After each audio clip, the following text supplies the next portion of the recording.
previously on the Mike Knox show. Be valid. Okay. Um, just jumping the gun, doing something different here. I gotta say, well, look at that jacket again, y'all. I'm sorry. The Knox moment of the night. Speaking of the Rumble, we're gonna get into that real fast. I just want to speak on this because I had to come home. Shout out to Michaela Wonders, my baby girl listening in. I had to ask. I didn't want to assume, like, they are doing things with black women wrestlers, the queens, black girl magic that the men don't get and have never seen in the wrestling business. That they are the representation of strong black women and power, take no stuff, and just even you throw in Rhea Ripley, just not non-black, but just the way they're building women, the black side of thing for these women. This moment for me, Chris, and we've spoken about these things. I didn't want this moment. I just said, let it build, let's see how she comes in, and I love getting a pie in the face the way I had with AJ Styles. I was never critical of Jay Cargill, just always what I saw in AEW versus what they do here in WWE. Could she learn it, right? Could we see the difference? And here's the difference between the two companies, people who may have their opinions about AEW versus WWE. Excuse me. As you guys know, I'm hoarse. What they don't hide in AEW, like, hey, go do your thing, WWE mask very well. The production, how they put things together, and they put her in the best position possible, and something that black fans wanted that I didn't really want that soon, that fast. If I get this at Mania, you think I'm hoarse now? So I'm gonna say about that. That's my moment of the night. Do you have a moment of the night in this Royal Rumble? For me, it's going to be, and there was quite a few moments, don't get me wrong, but for me, I want to go with Naomi coming back. I've always been a huge fan of Naomi.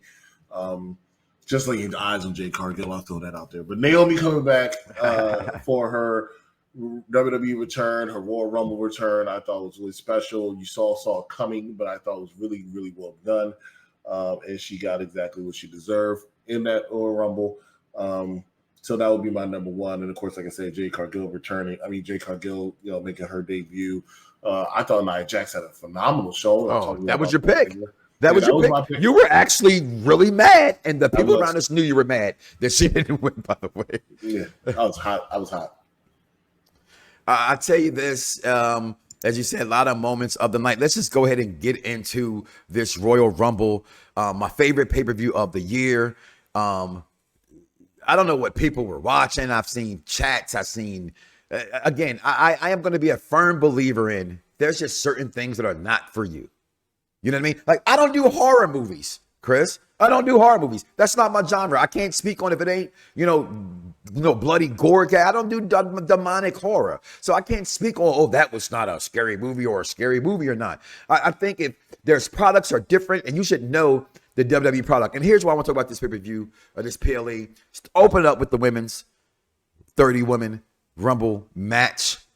Beautiful women, representation. These girls are just all in their prime. Love the way Triple H spoke about them in the press conference. But boom, there it is right there. Executive consultant Naomi returning, coming in at number 2, and the pop. I would say top 5 of the night. That's a head shake. They can't hear you on radio if you're listening. Well, hopefully nobody's watching. Well, yeah, you want to listen to us radio, listen to us on radio. Let me not say what I was about to say. Okay.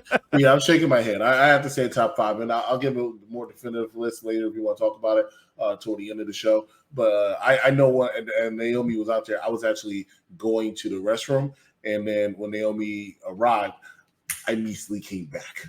So you say you had something in your eye. Ric Flair would say, with a tear in my eye. I could have swore I saw a tear in your eye watching Naomi come back. I mean, that's fine if you need glasses. But it was really, really. I do need glasses, but I'm not that blind. It was really, really touched on the heartstrings, I'll say.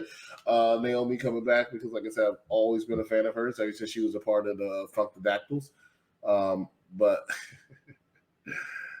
I was just happy to see Naomi back. I'm glad she's back where she belongs. She had a good run in TNA.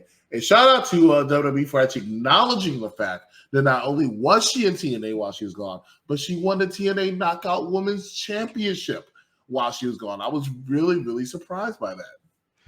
You know, again, shout out to my children watching. When this happened, as everybody's going crazy, I immediately picked up the phone in that stadium with no service. I've spoken to so many people there. Everybody, the service in the building was just wretched. And my wife picked up the phone. I'm like, yo, how was she? She said, all I hear is a bunch of noise, screaming for Naomi. But Naomi coming back too. Jeff chiming in as well. We haven't talked about the men's yet. Okay, let's stick to the script. All right, it's a production team. We must go in the order of the show. But there it is. You were Miss Grace shows up, and I'm just like, how you feel about when she popped up? Like they did this with Nikki James, right? We know they kind of have that partnership with Endeavor TNA. This was expected, no? No.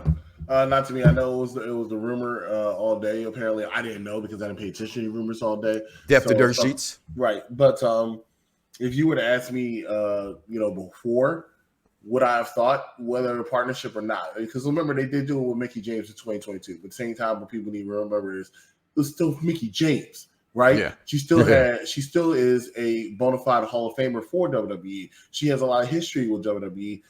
And there was some little discrepancy because of her release that they later reached out and apologized to her for. So that didn't surprise me, so to speak. The fact that she got to come back for the Royal Rumble. Now, granted, she had the title with her, and they let her use her hardcore country music. That was a bit of a surprise. But this, Jordan Grace, no idea that they would have did this because not only is she a competitor's champion, I'll use that loosely because they do have a working relationship, including now because of TKO. But still, but one thing that I said, and shout out to Bad Guy Jack and Big Daddy Cool, when we were talking this morning, she looked like a WWE superstar. She really did. That was a tryout yesterday. And you know what? She passed with flying colors. A tryout. She has some flying colors. I don't care who you are and what kind of crap you're about to give me. You put her next to Shotzi in a WWE any day. ring. Any day. He looks like a WWE superstar. Yes. Shotzi looks like she needs to go to TNA. Shotzi like she needs to go to the. All right. Moving on. That championship is beautiful too. Let me just. Yeah, I love the new TNA titles all together. But then speak on the girl you have been salivating, and it's like this man wants to propose to her even though she's married. I'm not sure if that's legal in Florida. Some weird laws out there, but will she say yes? We don't know, but you at least got to shoot your shot because you never know. Jay Cargill returns at 28. We all anticipated Jay showing up. And again, I spoke on it earlier. The moment for me, her and Bianca was just insane. The Knox moment of the night. I guess like my quacky ducky quack quack, I guess, if you will. Speak on Jay Cargill. And honestly, I thought she had the biggest pop of the night from the women. Bad Guy Jack said the same thing, that he thinks that Jay had the biggest pop of the night of the women. And looking back at it, I will have to agree. The fans stood. I couldn't tell last night when Jay Cargill came out because when she came out, everything was tuned out for me. I couldn't pay attention to see anybody but Jay Cargill, so I didn't notice. Today I watched it with objective eyes. That place went crazy, and she had moments in there, and we'll talk about that. But she had moments in there that were incredible. The announcers really made her seem like she was. The quote what Jeff said, her, because she is a star. And they said that she is a bona fide star no matter where she goes. And guess what? She proved it last night. Bona fide star. Shout out to WWE for actually giving her entrance music, which was similar to her AEW music. Listen, I was going to mention that. Shout out to Mr. Z is Silent here on Unpopular Review Wrestling and Unpopular Review, the team. Putting this together for us as we were, enjoying the festivities. So all the slides courtesy of the Z is Silent.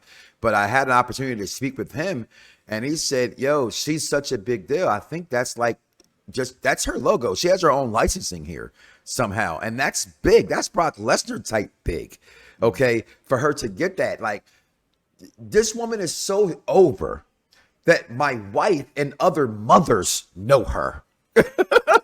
That's when your lady who only watches wrestling now because she's been with you for 25 damn years and has children that are wrestling fans can say, hey, this Jay Cargill she looks like what they're putting in. She's a superhero. Okay. It's incredible the way the representation here, but right here, your girl does get dumped out on her keister. Again, shout out to Nia Jax. Just to me, she was phenomenal, to steal a pun, last night to me in this Rumble match. And in a match, honestly, that to me was sloppy a bit at times for me.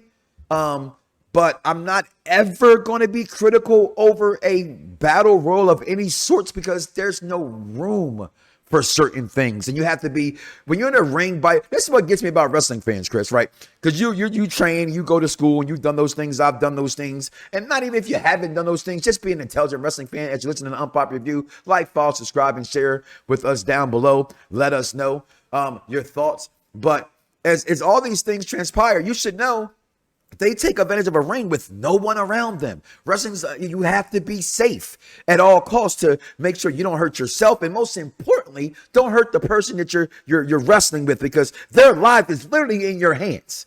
Okay, so we can't be critical about how they are. Like, just it was a little sloppy. It could have been a little better. To me, it shouldn't go no further than that. Executive consult to me when they're critical of certain kind of matches. Your thoughts on, because a lot of criticism about like how Nia grabbed the ropes and did she pick her? She did pick her up with ease. You know what I mean? The first time she picked her up with ease. The second time she struggled a little bit. Yeah, by the rope because you had to dump her. Yeah. Right. Yeah, she didn't get her proper footing, so Nia helped her. Big deal. That happens in a lot of people's finishing move every single time. Who cares? The first time she lifted her with complete ease. I watched it again. I saw it last night. I was like, wow, it was impressive. I watched it again the second time. It was equally as impressive. She literally, and she flexed while she had her up there. Come on, man. Are you kidding me? Yes, let's talk about the fact Nia Jax lost about what, 50, 70 pounds or something like that. Easy. I don't know what she lost, but it's a very large woman. But you know what? She moves better. She works better. I know we were talking about Jade Cargill, but I gotta give Nia Jax flowers. Yeah, I felt like she was the MVP. No offense to Bailey, because I know she won it. She was in there. Yeah, that doesn't mean you're the MVP because you win something. Let's be real here. Bailey wasn't the MVP of that. She was not the MVP because even though she was all over the place, and I'm pretty sure she was directing traffic a lot. Yeah. Get your ass over there. But Nia went in there. And if it was starting to get a little boring or dead, Nia knew how to work a crowd. Everybody knows why I like Dominic, and we'll talk about Dominic later because I felt like he had a moment somewhat later. Yeah, a couple moments. Knows how to work that crowd, which is why I always say she's good. And she should have been the winner of this Royal Rumble, in my opinion, because she's very good at what she did. But her moment she had with Jade Cargill shows that she belongs in there with a Jade Cargill. But they had a couple moments with Jade Cargill. I mean, we'll talk about the Bianca Belair thing in a minute too. Like, I think this is your Mania match. I think this is your Mania match. Yeah, absolutely. Then what do you do with Bianca Belair is always my question.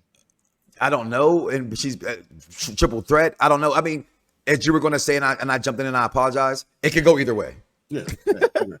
And either way, I wouldn't be mad, but I saw the comment earlier. Shout out to Phil, Coach Phil, Fire Nights Podcast, mentioned, well, I'm not sure if I want to, that's next year. That is soon. Remember, that was my thing going into this, like they won't do that this soon. And personally, I don't want to do that this soon with Bianca and Jade. I think it should be this. The only problem with this from a intelligent wrestling fan who can't do the things these girls can even still do inside that square circle, so I'm not going to act like it, who would lead, you know what I mean? So I think like a Bianca, she leads a match against a Nia, and anybody who don't like Nia Jax, just listen to the man who just think the Attitude Era has been just it's being led by The Rock and Triple H. Think about that for a second. Who's right? And I thought Triple H knocked last night at the ballpark. And I'm continuing to say that throughout this entire program. I thought Triple H having the first time they take the realms by himself without the plate, the keys playing behind the scenes, full control over his first full Royal Rumble. I thought he did. It's a 4-hour show, 4.5-hour show with 4 matches. And guess what? Inside these Royal Rumbles were your matches, were your storylines. Hashtag wrestling it storyline. They were all over both Royal Rumble matches. Executive consultant. But then again, the moment everybody wants to talk about what you were going to lead into, and here's your alley-oop, is it Nia or is it Bianca at Mania? I still think it's Nia. I think you said it well. You want to wait a little bit to build up to it more, but hey, I don't know. WWE does some stuff nowadays I don't understand anymore. I would put Jade on NXT. Clearly, she's not going to be NXT because I think it would be crazy for her to go to NXT right now. But Wouldn't put Bianca and Jade in there immediately. I think this is a warm up. I think this is a possible SummerSlam match. Not saying it can't be for WrestleMania because it could be WrestleMania too. But remember, SummerSlam technically, in WWE's eyes, is their second largest pay per view. Mm-hmm. Mm-hmm. So they try to put a lot of big matches on there, and I think this will be a very good big match on there. But I mean, this moment I can tell you was one of, if not the biggest reaction of a stare down in the Royal Rumble of both matches. I'll say number one or possibly number two. If it's not number one, we'll talk about that when we get to the men's Royal Rumble, which was number one. But this was really, really well done. Really, really well done. And then this is where, think about this, right? We spoke, and I'm gonna be, again, guys, I've always think the best thing about wrestling is not knowing what's going to happen. I don't like to read dirt sheets. We speculate because that's the fun to us. Ooh, what if? There was so many what ifs going around the Royal Rumble last night with fans we spoken to and we spoke to each other. It was like, well, Roman loses and Rock comes in and then he throws Roman out. It was all kind of crazy scenarios that was being thrown out. If you're not going to have Sasha Banks, if you're not going to have The Rock, which as a wrestling fan, I hype myself for that stuff. The Brock Plums, you said all along, and most people have, she's going there. You said to me last night, again, the show for the intelligent wrestling fan. She said, dude, her name is money now. That's what she wants. And no matter how much we want her here, at the end of the day, guys, it's a business. So if they offer her $4 million more, she's taking the $4 million. So I still hope she ends up here. I'm going to still say it until I see Sasha shows up on a Wednesday night or whenever they show that up. I'm still going to say she's coming here. But you have to still give the crowd something they're going to like. And we can look at Sammy being 30 and Liv being 30, but they both came back. They're both fan favorites. They're both kind of loved. Who else can you put in that spot? We can't say, oh, this is the Rey Mysterio scenario because that was that thing too. We can't get him. We can't get her. Here goes somebody who should not boo. No, from there, it is what it is. Your thoughts on Liv Morgan at 30 and and people in their thoughts in that nonsense of the world of wrestling. Yeah, it was worse for Sami Zayn, and we'll talk more about that when we get to Sami Zayn. I knew Liv Morgan was coming back tonight, but I completely forgot. And this is a test. I'm talking about a whole bunch of things at one time. I'm sorry I have to do this like this. One, shout out to WWE because Mike is right. It was 4 matches, and I still felt like it should have been 5, but it was 4 matches. But the runtime of this pay-per-view, PLE, was 3 hours and 50 minutes. For the fact that they were able to do 4 matches in 3 hours and 50 minutes, and I can't say it really felt like that completely. Understand what I mean by that? I think it's very impressive. It didn't this morning when I rewatched it. It didn't feel like 2 hours to me.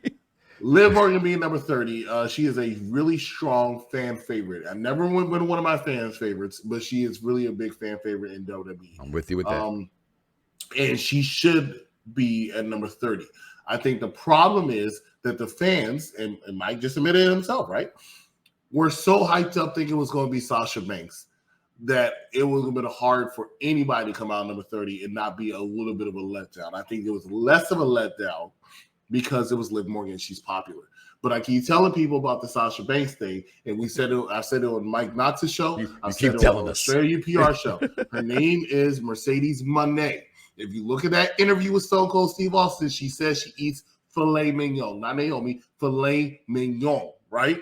She needs to eat like Roman and Vince McMahon. She wants to get as much money as possible. AW is going to give her that. She's not done yet just because she has not put her name more over, and she wants to put her name more over. Trinity in A is fine, which is why she tried to stress that toward the end. Trinity in A, because she was fine with that. She felt like she did a good job. But she is Naomi, and she's cool with that. Yeah. Sasha Banks, for me, what that is as a fan, I don't like it if she goes and doesn't come back. As a person who you're in this business, I've said this when it comes to Stone Cold, when it came to Phil Brooks at the time, how I felt about him leaving. Look at me now. I'm still a moron who buys the same shirts over and over. Okay. For Roman, and speak about that in a second as well. But I had to say that these girls, you have a right to do what you want to do and get paid. Liv Morgan coming back at 30 and it was going to be tough for anybody in that position. But the only person they could have had come out there that might have been more effective than Liv Morgan, but she couldn't because she just had a child, would have been shout out. It would have been Alexa Bliss. If Alexa Bliss came out, they probably would have completely ignored the fact it wasn't Sasha Banks. That's the only one. And that's it, my baby girl. I want to tell you some stuff like that. Like, yo, she's pregnant. She ain't coming. I remember we seen Infinity War, and everybody started crying. And my son broke down. He's a Spider-Man freak. Was like, what? I said, I had to break kayfabe with my son on Marvel. Like, hey, son, they just made $1 billion. He is not dead. Like, let's get this together. Shout out to this. Is this your MVPs? Because they deserve No, it. this was They did. I mean, I would take no offense to Liv Morgan. I would take Liv Morgan out and replace her with Nia Jax, but these are the MVPs. No, it was the final 6 is how it was brought to my attention. Remember, I didn't put these slides together. I'm watching them with fresh eyes like you. Shout out to the crew we have working for us behind the scenes, and we're going to know who they are. The Z is silent. He said, it's the final 6. This was your final 6. Tiffany Stratton did do her thing yesterday. I was a little bit shocked there. But again, you know what I'm worried about? I always laugh at like certain fans that act like complete the way they should act and not be embarrassed. Like we were pointing out, people were running across the field yesterday. When people were like, when that guy with Liv Morgan came out, he ran across the field. He was like, yeah, he was so hyped. When Bianca Belair came out, I can't believe I was imitating, you know, with the ponytail. I'm on my own. Like, I'm a big ass dude to be up here jumping rope with some hair. Okay, but it was your final 6 right here, and then right here, the 4 of the 6 were eliminated, and they were in record time. Yesterday, it wasn't like the men's Royal Rumble where it pressed around and it went off. That final 6. Yeah, I blinked and they were gone. I still, even with the replay, I still haven't truly seen who was it, Bianca and Tiffy. I still haven't really seen their yeah. Because I don't remember how Tiffany got kicked out either. Exactly. You're right. I did see a clip on social media where Tiffy was hanging on, and that's how she and Bianca both got eliminated at the same time. And actually, now that I did see that because I watched that. She did. She tipped them over. That, let me tell you something. That might be your Royal Rumble. Your WrestleMania match. Who? Tiffany Stratton and Bianca? That might be your, because I always tell you, and you know, Mike, because you're an intelligent wrestling fan. You made the phrase. It's one of my favorite phrases now. Royal Rumbles usually have where people eliminate each other. They usually end up having a date at WrestleMania. They tell stories. Within that one match. Don't be surprised. That's a big elimination. Don't be surprised if that's your WrestleMania. Because they clearly liked her. She's coming up. She looked like a star too. She did look like a star. She looked like a star. She looked like a star. And I'm not even just saying that because I've been saying that for a while with Tiffany Stratton, but she did look like a star. Shay, shout out to Shay and the Big Pop podcast is where on Pop Review as well. Getting it together. A lot of things, y'all. Y'all comments are coming in, and I love them. Keep them coming right here. But your winner, hey, we want some Bailey. Lost my voice. I got a couple people around me saying it. That's the thing about wrestling. And I always tell the people when you're at home watching wrestling, it's enjoyable. I enjoyed it this morning watching it, and you can hear the story. I got a way better understanding of this pay-per-view watching it, hearing the commentary, seeing how they're swaying and telling me the story than I got in an arena with just fans acting like asses, right? And chanting and screaming and yelling at each other and sit downs and fingers and all cheering for everybody else. And then turn around random like they had the ponytail guy in front of you, turn around out of nowhere and say, yeah, that's my pick. You said, yeah, that's cool. She ain't winning though. Yeah, you know what I'm saying? But Bailey did win this thing. And I started to call it, and this is when you said you have those matches that were set up, right? For Mania, you just mentioned about Tiffany Stratton and the eliminations and the storylines that were told there. This is the Triple H girl. Damage control of Triple H's girls. They've the one who've put in work on SmackDown for as long as they put in work. It was mentioned in the storyline yesterday as well. She's the only one without gold. It's gonna be the perception is reality and perception, people. Dan Patrick's #1 tool. I brought it to you guys here in the wrestling world. There's reality and there's perception that she's going to go against Rhea and she's going to go against Io. I think based off the story, because those girls can go in the ring and Bailey deserves it. You know what I mean? It just happened to be the cards that are dealt. And with Mania, it's not like the Rumble game. People say, oh, there's only 4 matches. There should have been 5 matches, or whatever the case may be. And I feel anyway, there were storylines told in this match. There's a lot of matches in nights 1 and night 2 of Mania. So every one can't be that big one that you would think it could be. And I think that's why you're going to get that match. And I think the storyline tells us that's where the story is going, executive consultant. And there it is. We will be in the building. We will be in the building. Okay. WrestleMania. Another thing, Chris.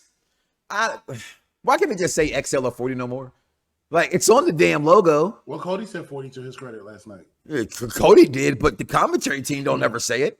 No, but they might as well be able to say, especially since it's a landmark, they might as well say 40. One thing about it's the only time I mention his name, all right? Because we're not going to talk about it right now. But one thing I'm glad about Vince being gone, exactly, is the fact that he stopped having them call WrestleMania by numbers after 30 because, and I quote, it makes WrestleMania seem old. Exactly why he did it. I've always thought that was a horrible take. That is the dumbest thing in the world from a genius, in my opinion. You know, not to piggyback on that whatsoever, but just what the thought of it is, wrestling fans like to have things we can connect to and relate to, and you took that from us. Correct. Right. So now I would like to see that come back. Yeah, absolutely, because 40 is a big deal. 40, especially since you put the Roman numerals in there, you can start with WrestleMania 40. Let's get back to it, right? Super Bowl is the biggest thing in the world. Right? And they call it the Super Bowl. And they call it the Super Bowl, and they could use the numbers. Oh, every one of them. WrestleMania, you can use the numbers, okay? And I thought he stole that from them in WrestleMania anyway by borrowing that. So why not keep it going? But, you know, big things are gone.